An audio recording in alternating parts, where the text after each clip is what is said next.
Now to another good idea, and imagine a machine that could power your house for free. Well, that's exactly what two Australian inventors claim they've developed. Using magnets and a battery, their new generator has been described as revolutionary, and foreign investors are lining up for a piece of the action. Chris Allen reports. So, John, this is the machine? Yes, this is it, Chris. What's it capable of?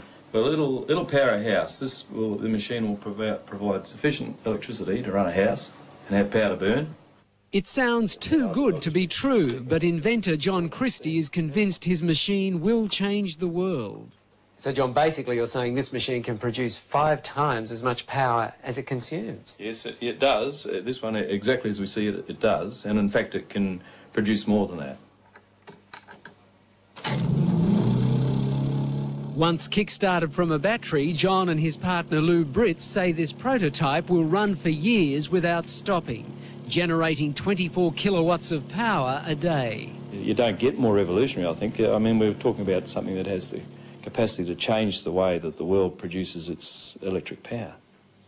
It has a capacity to change the way that cars are propelled. It can replace the combustion engine, in fact. John, these are big claims. Are you sure you can live up to them? We don't really need to live up to them, Chris.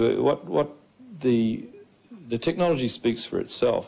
I mean, a householder could buy one of these machines and install it in his garage and power his house forever without buying another kilowatt from a retailer. I mean, that's how serious it is.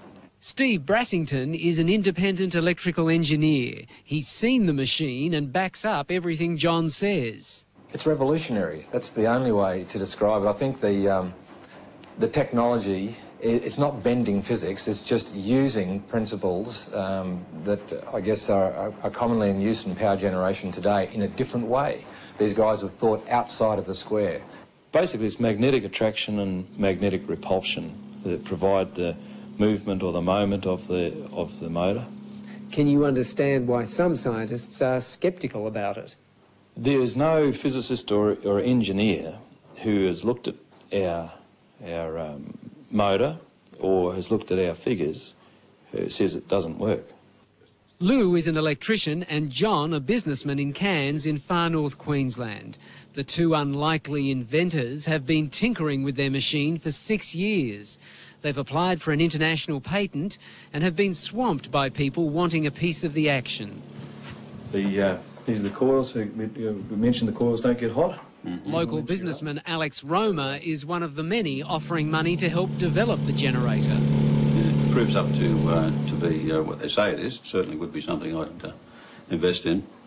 John has also spoken to millionaire inventor George Lewin, the man who came up with the Triton workbench and who's now setting up a fund to stop Australian inventions going overseas. There's an opportunity here, I think, to share an invention with the world that is beyond anything that we've ever contemplated before. Scientists here at the local university say while they're interested in John's machine, they're also cautious. They say if the machine can generate as much power as John says it can, then they will have to rewrite some of the laws of physics. And they've urged people to be cautious about investing in it until the generator has been independently tested. Anybody who says it doesn't work hasn't seen it or hasn't looked at our figures. They haven't reviewed it. If they look at it, they'll all agree with us that it does work. John says the household generator should be available in a year and sell for about $5,000. If he's right, it will make him much more. And how much do you think your technology could be worth? I have absolutely no idea. We could be talking about millions of dollars here? Yes, I'd very definitely talking millions of dollars, but I'd hesitate to even take a stab at it. Good idea.